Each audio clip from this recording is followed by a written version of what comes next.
Hello everyone! Today I'm going to talk about the Metalworker, metal tools, and metal parts collector.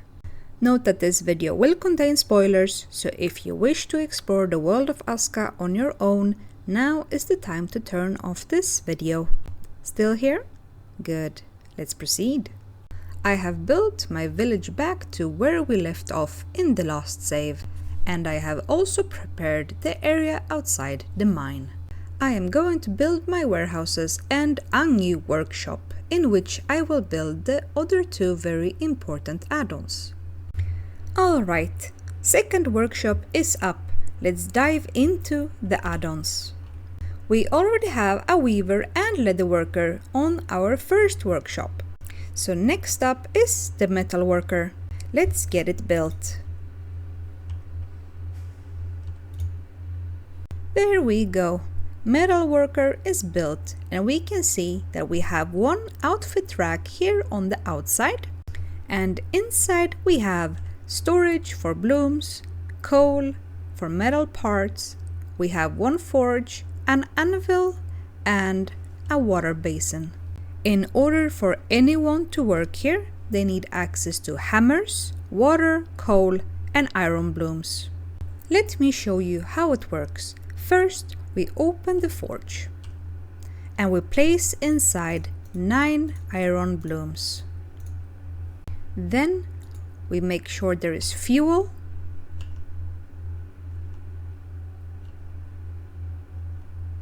and we ignite the forge.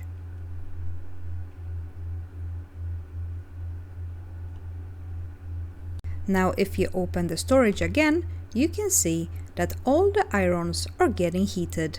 When they are hot enough, we can start working with them. We close the forge and move over to the anvil. We open the crafting menu with E. Here you can see the metal parts that we can make right now. Later, you will unlock more advanced metal parts when you upgrade the metalworker. As we just got the metalworker, it would be good to know what items we should make first, so I will explain what all of these are for. Here you can see all the parts we can make this early. Now I'm going to add what they are used for. Here you can see that the iron bar is used for making rakes, road makers, and hoes. Iron plates are used for shields and shovels, and later also for armor. Iron knife blade is used to make an iron knife and a draw knife. Iron nails are used to make tools, gear, and used for building. Small iron axe head is used to either make an axe for wood cutting or a battle axe. The iron hammer head is used either for making normal hammers or battle hammers. Iron pickaxe head is used to make a pickaxe. And the small iron blade is used to make a one-handed sword. So we do have some options. Now to my own recommendation. First, I recommend to make a small iron axe head in order to chop down birch trees to get hardwood. Then I recommend to make at least 2 iron knife blades. One to make an iron knife and one to make a draw knife. The iron knife will allow your hunters to gather better leather from larger prey, and the draw knife is used by the carpenter. After that, I make an iron pickaxe for my miner. And lastly, I always make a ton of iron nails so that I can start upgrading buildings. These are just my recommendations, and it is not something you have to do in this order. I am going to show you how this process works. If you forget to refill fuel, your fire will die down and the iron blooms will cool off. You will then need to reheat them before you can start crafting. As by my own recommendation, I am going to go ahead and make a small iron axe head.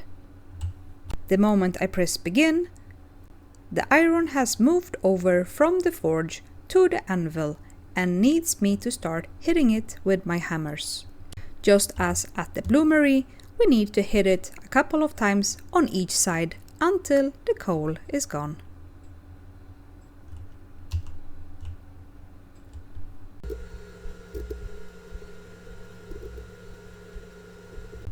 Now we are done, and we need to send it over to the water basin so it cools down.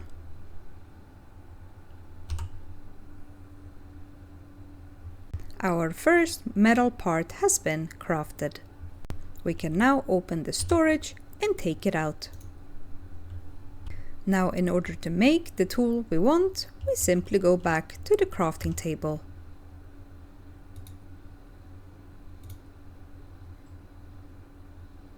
When you are setting up tasks for metal, you will notice one new thing. We can ask our worker to make the metal parts themselves. And we can also tell them to make the tool we want. Now, if I make this task, Ursula will craft the small iron axe head that is needed to make this axe. But something that is very important is that all our metal tools and weapons do give back the metal parts when the durability reaches 0. That means that after I have chopped down all the trees in the area and my iron axe is broken, I will get back my small iron axe head in my inventory. Due to this, it would be a shame if Ursula started making me 20 of these and waste my iron. That's why we have this checkbox. If you check this box, Ursula will only make the crude iron axe the moment she can find a small iron axe head in storage somewhere. This is very useful early game when we have limited amount of iron. So I would normally make one of these tasks and not have this one. Later, when I break my axe, I will put the metal part back into storage. Which brings us to the next thing. If we now go to the building menu, category 7, we will find the metal parts collector. This is a small building where all the villagers will leave their metal parts. I will build it to show you. There we have built the metal parts collector. We can now see that if I hover over the basket, I will have the option to put in a metal part. The workshop crafters will try to grab these unless they are too far away. For that, I recommend to always also have one storage at a warehouse close to your workshop, where all metal parts can also be stored. That container is called a broken metal parts storage. Since these are very cheap, it is nice to put out maybe 2-3 in your village so all your villagers can leave their metal parts. If you don't build this collector, the villagers will not put their broken metal parts into the warehouse. It is only a warehouse worker who puts items inside warehouse containers. This concludes the deep dive into the Metalworker, metal tools, and metal parts collector. Thank you for watching.